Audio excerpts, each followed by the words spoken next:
I was like, this is good.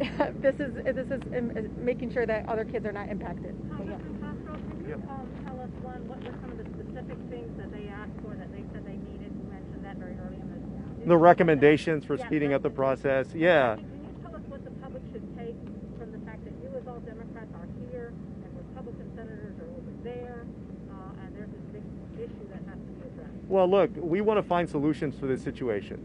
And we want to figure out how this system can work better so that it's more humane, more respectful of people's dignity, and ultimately achieves its goal, which is to give people their day in court to be considered for asylum. Not everybody who petitions for asylum is going to be allowed to stay in the United States. That's a fact.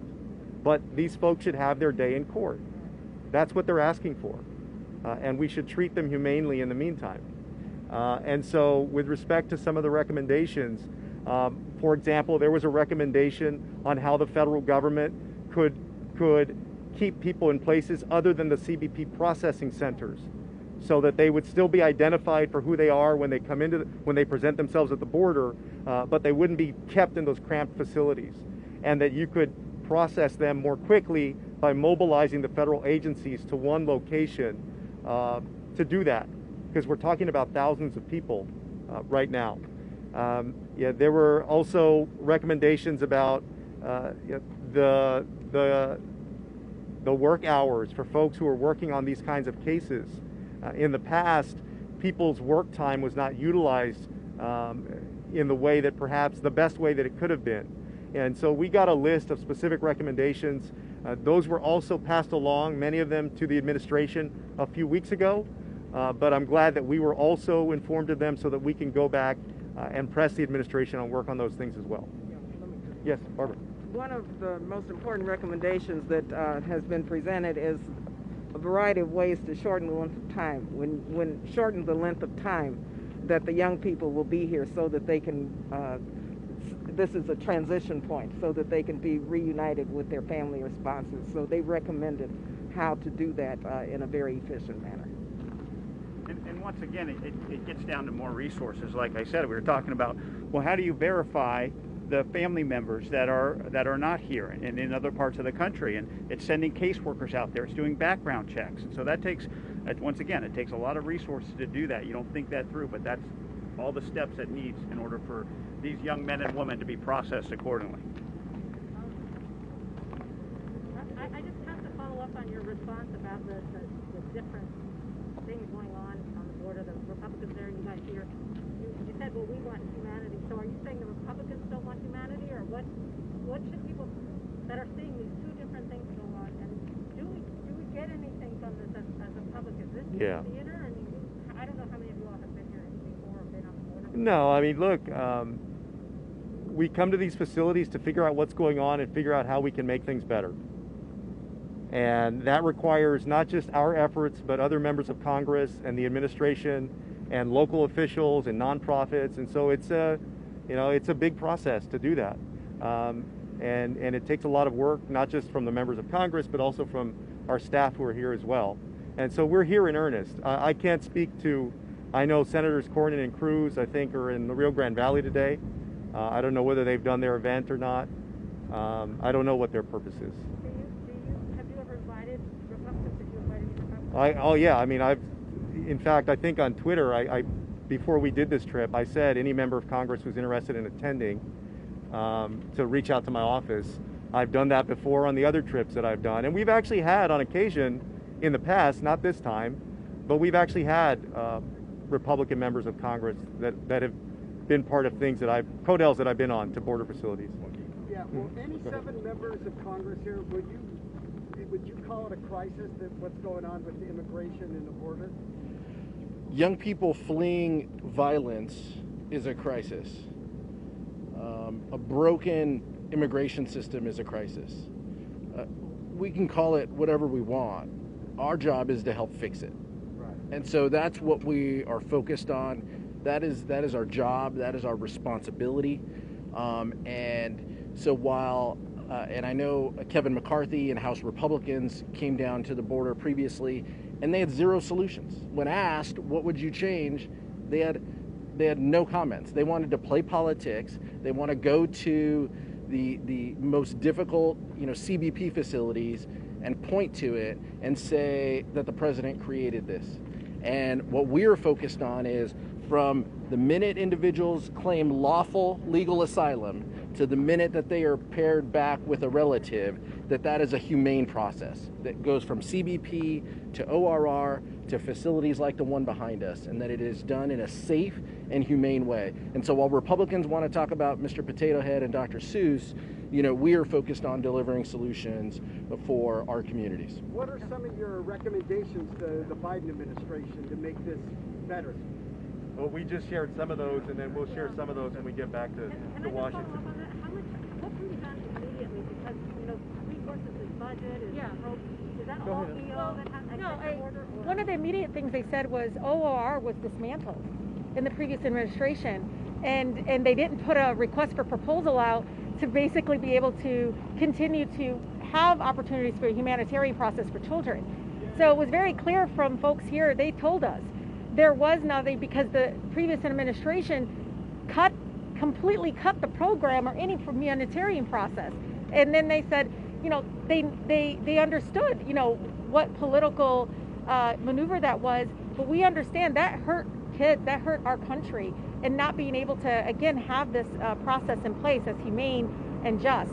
And so it was very clear if you look at the data, the information, but OR was pretty much dismantled. They didn't send any requests for proposals out to continue that program, and at the result, this is why I think we're. So is it executive orders that have to be? Oh no, it's already been happening. Let me say this. I think it's been made very clear by the administration that it's not more resources they're looking for, that it is not the executive orders that they did that has caused what's happening with our borders and the children that are coming in. These are natural occurring, right? And so what they're looking for right now is to figure out how the resources they already have. The administration hasn't asked for new resources. The resources they already have, how to deploy that in the most effective way to address a problem that was created by an administration that believed you had to create maximum pain in order for immigrants not to come to our border. And so when you have an administration now that says we are going to deploy maximum humanity and dignity in treating people in regards to our policies, then we are excited, because then we see partners in humanity. We see partners who see children who are coming to our country seeking help. And what we are ready for, right, is to listen to the recommendations that are made, that the administration already sent representatives for, and as members of Congress, use, right, our collaborative work and say, these are the recommendations that you got when you were there. We heard the same things. What is it going to take for you to be able to implement these recommendations? What is it going to take for you to expedite these reunification for some of these kids who are here, who already have family members here? What is it going to take for you to have more licensed places so that kids who don't have immediate family members here can be in those environments? How do we expedite the asylum process for some of these kids? We also recognize, unlike Republicans, that there is a crisis happening with our neighboring countries. That is why you see the vice president be part of the head of a task force that is going to address that. Because we can't address migration without addressing the root causes of migration. And many of us have been talking about that for a really long time, right? People don't just choose to leave the comfort of their home and their country unless they have to. And we have a lot of resources here in this country to be both partners to our neighboring countries and provide resources in order for there to be mitigation in the migration that we are seeing. But it's going to take time. It's a lot of work. We're all committed to it. And it's really important that when you all are asking these questions, that it's not about just the games that are being played or the politics, but it's about the real humans and the real situations people are in, so that we can actually have conversations about what to do and how to move forward. Thank you all. You brought up Vice President Harris is leading a task force. In light of what she said about the ICE referring them to KKK, how do you respond?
Move forward in front of